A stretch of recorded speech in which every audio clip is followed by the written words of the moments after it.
I said that this will lead us to the fiscal stimulus conversation because we know the ECB is going to be in there in some capacity. Germany needs to get its act together. What are they going to do?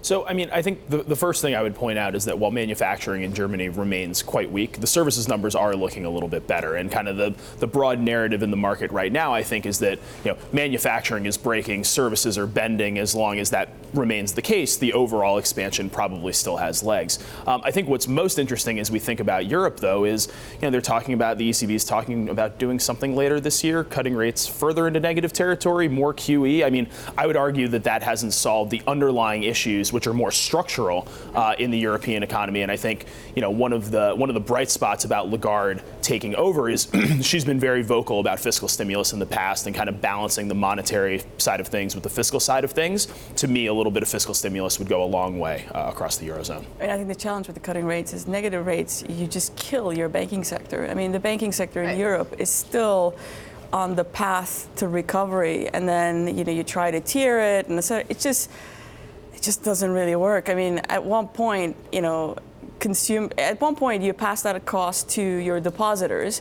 and at one point the depositors say, you know what, I'm going to go to the good old mattress bank and just shove it under my mattress. Which we're already seeing, right? I mean, Denmark, for example, if you're a wealthy client in a bank, you're getting charged. But I guess my point to that is that does any of it matter if the banks are in trouble? That's the thing. It's like, okay, if it's a structural or cyclical issue, whichever, for, say, manufacturing in the car sector, if the banks can't actually grow, does any of it matter?